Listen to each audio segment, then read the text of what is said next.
Good morning. प्रातः मूली 4 फरवरी। बाबा का मीठा मीठा लेटर मीठे मीठे बच्चों के लिए। आज बाबा ने कहा, मीठे बच्चे, बाप तुम्हें अविनाशी ज्ञान रत्नों का दान देते हैं, तुम फिर औरों को दान देते रहो, इसी दान से सदगति हो जाएगी। मीठे बच्चे, बाप तुम्हें अविनाशी ज्ञान रत्नों का दान देते हैं, तुम फिर औरों को दान देते रहो, इसी दान से सदगति हो जाएगी। बाबा ने प्रश्न किया, कौन सा नया रास्ता तुम बच्चों के सिवाय कोई भी नहीं जानता है? कौन सा नया रास्ता तुम बच्चों के सिवाय कोई भी नहीं जानता?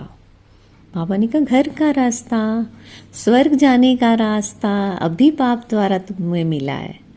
तुम जानते हो शांति धाम हम आत्माओं का घर है।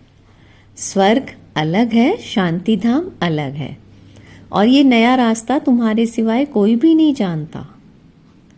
तुम कहते हो अब कुंभकर्ण की नींद छोड़ो, आंख खोलो, पावन बनो, पावन बनकर ही घर जा सकेंगे। गीत सुनाया, जाग सजनिया जाग। ओम शांति। भगवानोवाच। ये तो बाप ने समझाया है कि मनुष्य को व देवताओं को भगवान नहीं कहा जाता। क्यों? क्योंकि इनका साकारी रूप है। बाकी परम पिता परमात्मा का ना आकारी ना साकारी रूप है, इसलिए उनको शिव परमात्माए नमः कहा जाता है। ज्ञान का सागर वह एक ही है, कोई मनुष्य में ज्ञान हो ही नहीं सकता। किसका ज्ञान? रचता और रचना के आदि मध्य अंत का ज्ञान अथवा आत्मा और परमात्मा का ज्ञान कोई में नहीं है। तो बाप आकर जगाते हैं, हे सजनियां, हे भक्तियां, जागो। सभी मेल अथवा फीमेल भक्तियां हैं, भगवान को याद करते हैं। सभी ब्राइड्स याद करती हैं एक ब्राइड ग्रूम को। सभी आशिक आत्माएं परम पिता परमात्मा माशूक को याद करती हैं। तो सभी सीताएं हैं। राम एक परम पिता परमात्मा है। तो आज हम सब क्या हैं? सजनियां भी हैं, ब्राइड्स भी हैं, आशिक भी हैं, और अभी बाबा कह रहे हैं हम सभी सीताएं हैं। और राम एक परम पिता परमात्मा है। राम अक्षर क्यों कहते हैं? रावण राज्य है ना, तो उसकी भेंट में राम राज्य कहा जाता है। राम है बाप, जिसको ईश्वर भी कहते हैं, भगवान भी कहते हैं। असली नाम उनका है शिव। तो अब कहते हैं जागो, अब नवयुग आता है। पुराना खत्म हो रहा है। इस महाभारत लड़ाई के बाद सतयुग स्थापन होता है और इन लक्ष्मी नारायण का राज्य होगा। पुराना कलयुग खत्म हो रहा है, इसलिए बाप कहते हैं, बच्चे कुंभकर्ण की नींद छोड़ो, अब आंख खोलो। नई दुनिया आती है, नई दुनिया को स्वर्ग सतयुग कहा जाता है, और ये है नया रास्ता।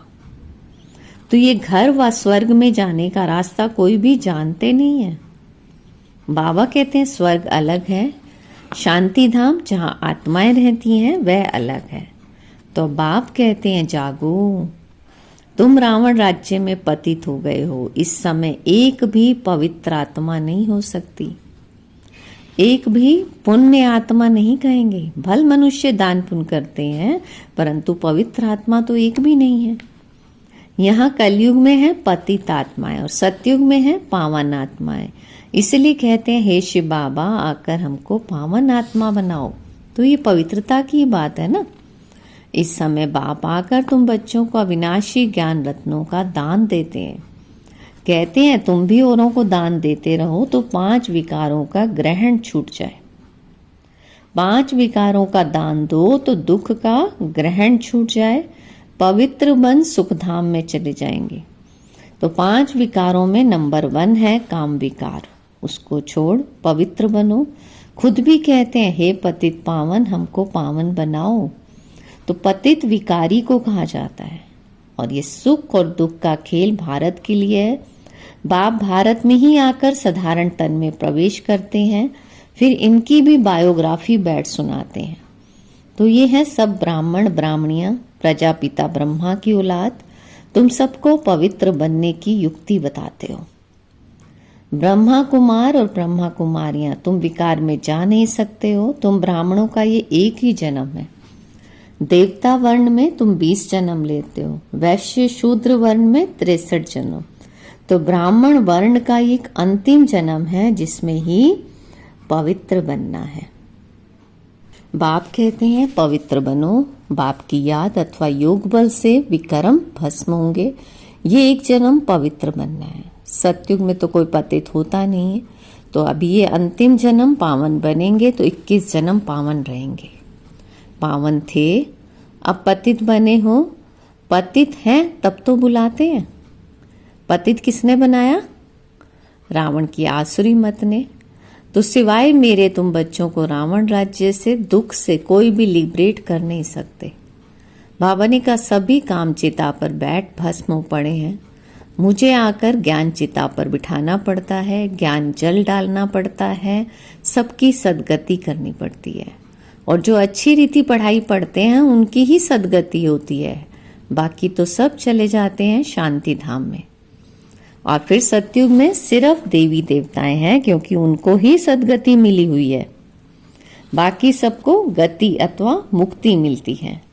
तो बाबा कहते हैं 5000 वर्ष पहले इन देवी देवताओं का राज्य था, लाखों वर्ष की बात नहीं है। अब बाप कहते हैं मीठे मीठे बच्चों, मुझ बाप को याद करो। मनमना भव अक्षर तो प्रसिद्ध है। भगवानोवाच, कोई भी देहधारी को भगवान नहीं कहा जाता। आत्माएं तो एक शरीर छोड़ दूसरा लेती हैं, कभी स्त्री कभी पुरुष बनती हैं, लेकिन भगवान कभी जन्म मरण के खेल में नहीं आता। ये ड्रामा अनुसार नूंद है, एक जन्म ना मिले दूसरे से, फिर तुम्हारा ये जन्म रिपीट होगा, तो यही एक्ट यही फीचर्स फिर लेंगे। तो ये ड्रामा अनादि बना बनाया है, ये बदल नहीं सकता। श्री कृष्ण का जो शरीर सतयुग में था वह फिर वहां मिलेगा। वह आत्मा तो अभी यहाँ है, तुम अभी जानते हो हम सो बनेंगे। ये लक्ष्मी नारायण के फीचर्स भी एक्यूरेट नहीं है, लेकिन बनेंगे फिर भी वही। तो ये बातें नया कोई समझ ना सके। अच्छी रीति जब किसको समझाओ तब 84 का चक्र जानेंगे और समझेंगे। बरोबर हर एक जन्म में नाम रूप फीचर्स आदि अलग अलग होते हैं। अभी इनके अंतिम 84वें जन्म के फीचर्स ये हैं, इसलिए नारायण के फीचर्स करीब करीब ऐसे दिखाए हैं, नहीं तो मनुष्य समझ ना सके। लेकिन तुम बच्चे जानते हो मम्मा बाबा ही ये लक्ष्मी नारायण बनते हैं। यहाँ तो 5 तत्व पवित्र है नहीं, ये शरीर सब पतित हैं, लेकिन सतयुग में शरीर भी पवित्र होते हैं। श्री कृष्ण को मोस्ट ब्यूटीफुल कहते हैं, नेचुरल ब्यूटी होती है। और यहाँ विलायत में भल गोरे मनुष्य हैं, परंतु उनको देवता थोड़ी कहेंगे, दैवी गुण तो नहीं है ना। तो बाप कितना अच्छी रीति बैठ समझाते हैं। ये है ऊंच से ऊंच पढ़ाई, जिससे तुम्हारी कितनी ऊंच कमाई होती है। अनगिनत हीरे जवाहरात धन होता है। वहां तो हीरे जवाहरातों के मैल थे, अभी वह सब गुम हो गया है। तो बाबा कहते हैं तुम कितने धनवान बनते हो। अपरम अपार कमाई है 21 जन्मों के लिए। तो इसमें बहुत मेहनत चाहिए, देही अभिमानी बनना है। हम आत्मा हैं, ये पुराना शरीर छोड़ अब वापिस अपने घर जाना है। बाप अभी लेने के लिए आए हैं। हम आत्मा ने 84 जन्म अब पूरे किए, अब फिर पावन बनना है, बाप को याद करना है, नहीं तो कयामत का समय है। सजाएं खाकर वापस चले जाएंगे। हिसाब किताब तो सबको चुकतू करना ही है। भक्ति मार्ग में काशी कलवट खाते थे तो भी कोई मुक्ति को नहीं पाते। तो बाबा ने कहा वह है भक्ति मार्ग, ये है ज्ञान मार्ग। इसमें जीव घात करने की दरकार नहीं रहती, और वह है जीव घात। फिर भी भावना रहती है कि मुक्ति को पाएं, इसलिए पापों का हिसाब किताब चुकतू हो फिर चालू होता है। लेकिन बाबा ने कहा अभी तो काशी कलवट का कोई मुश्किल साहस रखते हैं, बाकी मुक्ति व जीवन मुक्ति नहीं मिल सकती। बाप बगैर जीवन मुक्ति कोई दे ही नहीं सकता। आत्माएं आती रहती हैं, फिर वापस कैसे जाएंगे। तो बाप ही आकर सर्व की सदगति कर वापस ले जाएंगे। सतयुग में बहुत थोड़े मनुष्य रहते हैं। आत्मा तो कभी विनाश नहीं होती, आत्मा अविनाशी है, शरीर विनाशी है। सतयुग में आयु बड़ी होती है, दुख की बात ही नहीं। एक शरीर छोड़ दूसरा ले लेते हैं। जैसे सर्प का मिसाल है, उसको मरना नहीं कहा जाता, तो दुख की बात नहीं, समझते हैं अब टाइम पूरा हुआ, ये शरीर छोड़ दूसरा लेंगे। तो बाबा कहते हैं तुम बच्चों को भी इस शरीर से डिटैच होने का अभ्यास यहाँ ही डालना है। हम आत्मा है, अब हमको घर जाना है, फिर नई दुनिया में आएंगे, नई खाल लेंगे, ये अभ्यास डालो। तुम जानते हो आत्मा 84 शरीर लेती है, मनुष्यों ने फिर 84 लाख कह दिया है, और बाप के लिए तो फिर भी अनगिनत ठिक्कर भित्तर में कह देते हैं। इसको कहा जाता है धर्म की गलानी। मनुष्य स्वच्छ बुद्धि से बिल्कुल तुच्छ बन जाते हैं, तो बाप आकर तुमको स्वच्छ बुद्धि बनाते हैं और स्वच्छ बनते हो बाबा की याद से। बाप कहते हैं अब नवयुग आता है, उसकी निशानी ये महाभारत लड़ाई है। ये वही मूसलों वाली लड़ाई है जिसमें अनेक धर्म विनाश और एक धर्म की स्थापना हुई थी। तो जरूर भगवान होगा ना। श्री कृष्ण यहाँ कैसे आ सके? ज्ञान का सागर निराकार या श्री कृष्ण? श्री कृष्ण को ये ज्ञान ही नहीं होगा, ये ज्ञान ही गुम हो जाता है। तुम्हारे भी फिर भक्ति मार्ग में चित्र बनेंगे, तुम पूज्य ही पुजारी बनते हो, कला कम हो जाती है, आयु भी कम होती जाती है, क्योंकि भोगी बन जाते हो। वहां है योगी, ऐसे नहीं कि किसी की याद में योग लगाते हो, वहां है ही पवित्र। श्री कृष्ण को भी योगेश्वर कहते हैं। इस समय श्री कृष्ण की आत्मा बाप के साथ योग लगा रही है। श्री कृष्ण की आत्मा इस समय योगेश्वर है। सतयुग में योगेश्वर नहीं कहेंगे, वहां तो प्रिंस बनती है। तो बाबा कहते हैं अब तुम्हारी पिछाड़ी में ऐसी अवस्था रहनी चाहिए जो सिवाय बाप के और कोई शरीर की याद ना रहे। शरीर से और पुरानी दुनिया से ममत्व मिट जाए। सन्यासी रहते तो पुरानी दुनिया में है, परंतु घर बार से ममत्व मिटा देते हैं। ब्रह्म को ईश्वर समझ उनसे योग लगाते हैं और अपने को ब्रह्म ज्ञानी तत्व ज्ञानी कहते हैं। समझते हैं हम ब्रह्म में लीन हो जाएंगे। बाप कहते हैं ये सब रॉन्ग है, राइट तो मैं हूं, मुझे ही टुथ कहा जाता है। तो बाप समझाते हैं बच्चे याद की यात्रा बड़ी पक्की चाहिए। ज्ञान तो बड़ा सहज है, लेकिन देही अभिमानी बनने में मेहनत है। बाप कहते हैं किसकी भी देह याद ना आए, ये है भूतों की याद, भूत पूजा। बाबा कहते हैं मैं तो अशरीरी हूं, तुमको याद करना है मुझे। इन आंखों से देखते हुए बुद्धि से बाप को याद करो, बाप के डायरेक्शन पर चलो, तो धर्मराज की सजाओं से छूट जाएंगे, पावन बनेंगे, तो सजाएं खत्म हो जाएंगी। बड़ी भारी मंजिल है। प्रजा बनना तो बहुत सहज है, और उसमें भी साहूकार प्रजा, गरीब प्रजा, कौन कौन बन सकते हैं, सब समझाते हैं। तो बाबा कहते हैं पिछाड़ी में तुम्हारे बुद्धि का योग रहना चाहिए बाप और घर से। जैसे एक्टर्स का नाटक में पार्ट पूरा होता है ना, तो बुद्धि घर में चली जाती है, बस अब घर जाना है। तो ये है बेहद की बात। वह होती है हद की आमदनी, ये है बेहद की आमदनी। अच्छे एक्टर्स की आमदनी भी बहुत होती है ना। तो बाप कहते हैं गृहस्थ व्यवहार में रहते बुद्धि का योग वहां लगाना है। वह आशिक माशूक होते हैं एक दो के, यहाँ तो सब आशिक हैं एक माशूक के, सब उनको ही याद करते हैं। वंडरफुल मुसाफिर है ना। इस समय आए हैं सब दुखों से छुड़ाकर सदगति में ले जाने के लिए। उनको कहा जाता है सच्चा सच्चा माशूक।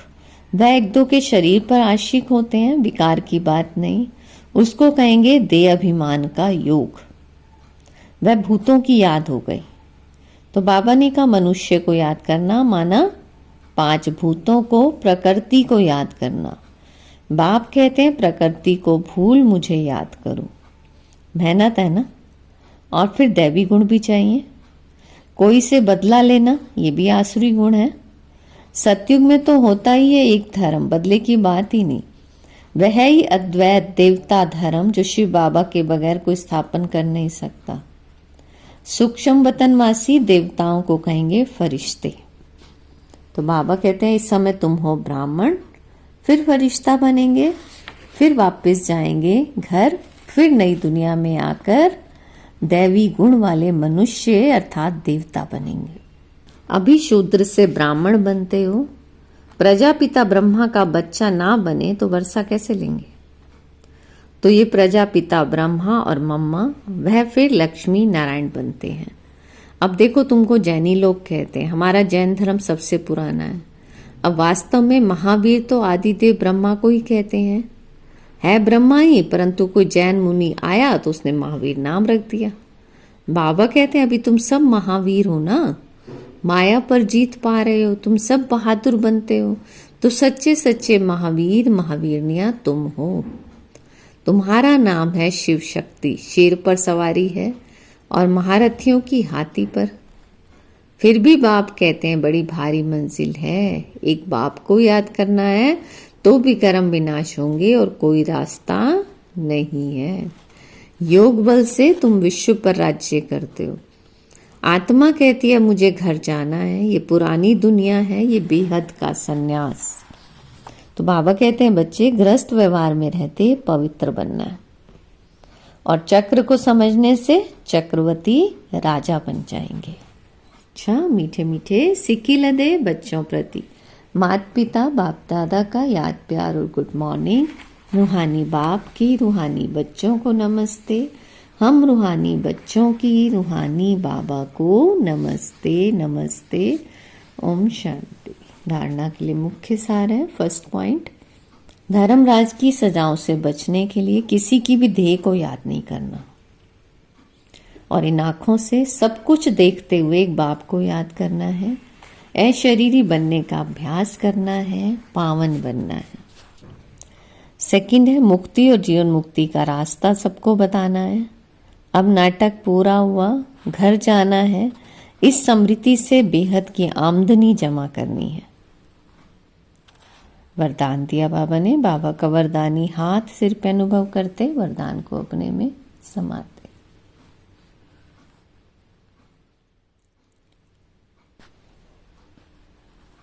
एक सेकंड की बाजी से सारे कल्प की तकदीर बनाने वाले श्रेष्ठ तकदीरवान भव। एक सेकंड की बाजी से सारे कल्प की तकदीर बनाने वाले श्रेष्ठ तकदीरवान भव। बाबा ने कहा इस संगम युग के समय को वरदान मिला है, जो चाहे जैसा चाहे जितना चाहे उतना भाग्य बना सकते हो, क्योंकि भाग्य विधाता बाप ने तकदीर बनाने की चाबी बच्चों के हाथ में दे दी है। लास्ट वाला भी फास्ट जाकर फर्स्ट आ सकता है। सिर्फ सेवाओं के विस्तार में स्वयं की स्थिति सेकंड में सार स्वरूप बनाने का अभ्यास करो। अभी अभी डायरेक्शन मिले, एक सेकंड में मास्टर बीज हो जाओ तो टाइम ना लगे। तो इस एक सेकंड की बाजी से सारे कल्प की तकदीर बना सकते हैं। स्लोगन है, डबल सेवा द्वारा पावरफुल वायुमंडल बनाओ तो प्रकृति दासी बन जाएगी। डबल सेवा द्वारा पावरफुल वायुमंडल बनाओ तो प्रकृति दासी बन जाएगी। अव्यक्त इशारा, एकांत प्रिय बनो। उसके लिए बाबा ने कहा अनेक वृक्षों की डालियां अब एक ही चंदन का वृक्ष हो गया।